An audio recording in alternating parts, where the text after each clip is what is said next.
Hello विद्यार्थियों, foundation course में इकाई 3 को हम देख रहे हैं, जिसमें विभिन्न धर्मों को प्रीवियस वीडियो में देखा था।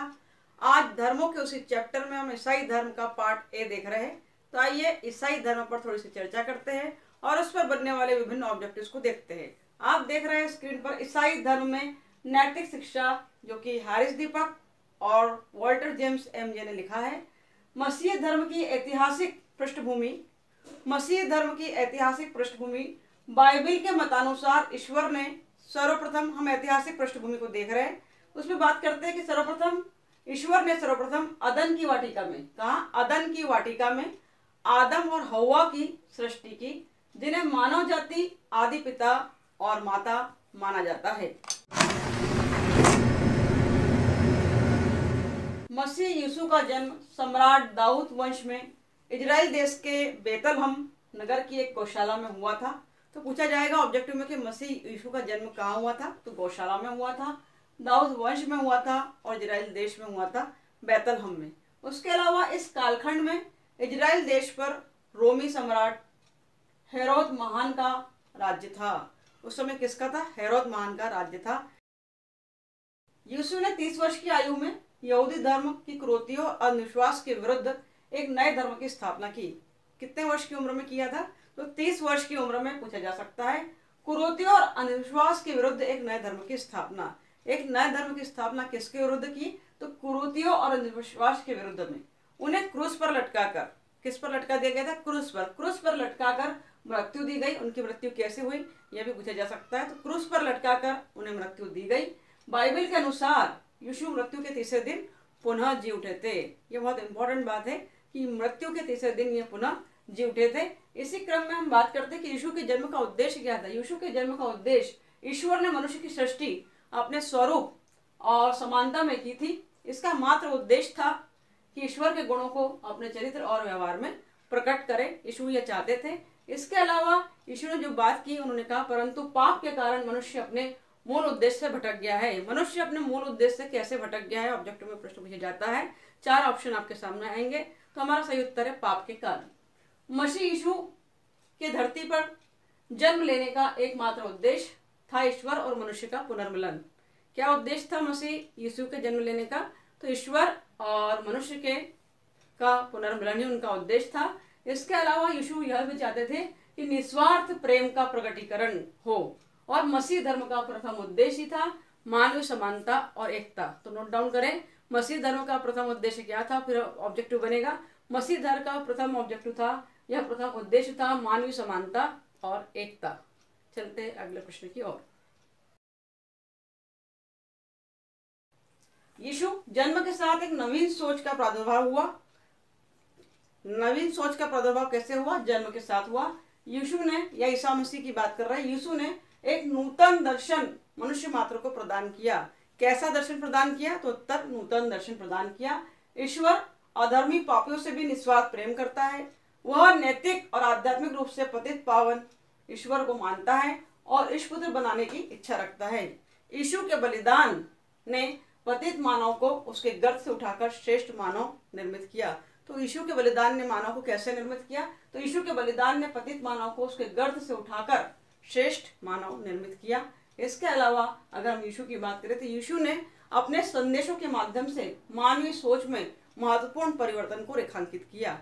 वो परिवर्तन क्या था कि नश्वर संसार की सुंदरता और उसके विभाजन में नहीं है। नश्वर संसार की सुंदरता उसके विभाजन में नहीं है, बल्कि उसकी एकता में है, उसकी समानता में नहीं थे। उसे समाज के, किसने? ईसा मसीह ने समाज के पतित, तिरस्कृत और बहिष्कृत व्यक्तियों और सभ्य समाज का अभिन्न अंग माना। उन्होंने समाज के जो भी लोग थे, पतित थे, तिरस्कृत थे, बहिष्कृत थे, उन सब व्यक्तियों को ईसा मसीह ने या यीशु ने सभ्य समाज का एक अंग बना दिया। आगे, जैसा कि पूर्व में कहा जा चुका है या समझाया जा चुका है कि मसीह यीशु के समय इजराइल देश पर रोमन का शासन था। इजराइल देश पर किसका शासन था? रोमन का शासन था। सामाजिक और धार्मिक परिस्थितियां कैसी थी? सोचनीय थी। अत्याचार, भ्रष्टाचार और आडंबर का वर्चस्व था। उस समय बहुत ज्यादा अत्याचार, भ्रष्टाचार और आडंबर की वाहवाही मची थी। समाज दिखाई न देने वाली सीमाओं में विभक्त था। ऐसी सीमाएं थी, ऐसी मर्यादाएं थी जो दिखाई नहीं देती थी, परंतु आपस में बंटवारा था। यीशु ने धार्मिक शिक्षा के समानांतर नैतिक मूल्य को अपनी शिक्षाओं का केंद्र बनाया। तो यीशु ने अपनी शिक्षाओं का केंद्र किससे बनाया? तो उन्होंने अपनी शिक्षाओं का केंद्र नैतिक मूल्य को बनाया। धार्मिक व्यक्ति का नैतिक पतन होना नितांत आवश्यक है। नैतिकता के अभाव में सभ्य समाज की कल्पना एक कपोल कल्पना है, ऐसा यीशु ने कहा था। उसके अलावा यीशु के जीवन काल में धर्म में आडंबर का वर्चस्व था। धर्म में किसका था?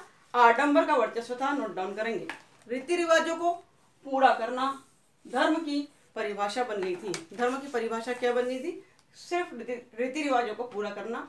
लोगों के आंतरिक और बाह्य जीवन में धरा और अंबर के जैसे अंतर था।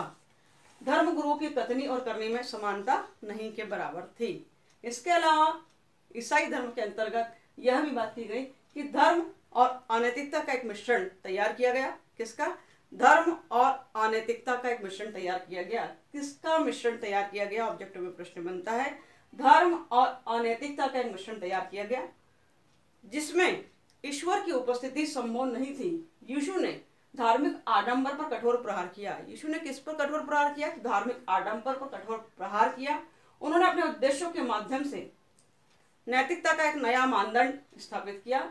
यीशु ने ईश्वर के पिता के रूप में प्रस्तुत किया। यीशु ने ईश्वर को किस रूप में प्रस्तुत किया? तो पिता के रूप में प्रस्तुत किया। एक ऐसा पिता जो समस्त मानव जाति से प्रेम करता है। प्रेम मानव जाति की परम आवश्यकता है, प्राथमिकता है। यीशु की शिक्षाओं का केंद्र ईश्वरीय प्रेम और समानता था।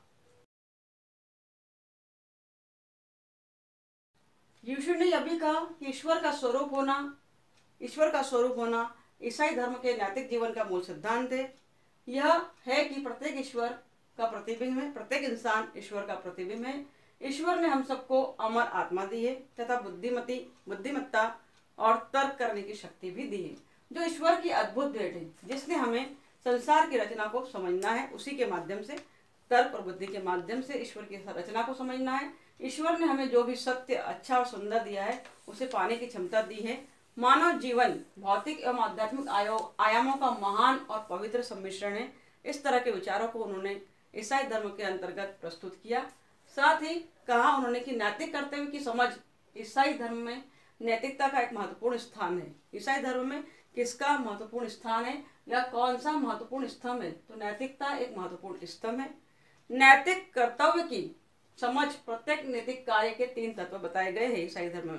प्रत्येक नैतिक कार्य के कितने कर्तव्य बताए गए हैं पूछा जाता है, तो 3 बताए गए हैं, 3 तत्व बताए गए हैं। पहला है कर्म, जो हम करते हैं।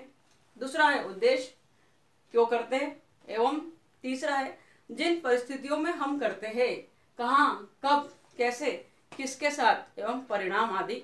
इस बारे में यीशु ने बात की। इस प्रकार ईसाई धर्म के पार्ट 1 में कुछ महत्वपूर्ण ऑब्जेक्टिव्स को कवर किया था। जल्दी ईसाई धर्म का पार्ट 2 आपके लिए लेकर आ रही हूँ। तब तक के लिए बने रहिए हमारे चैनल के साथ, बीएड क्लासेस बाय सुनीता चौक से। Thank you very much for watching my video. Thank you.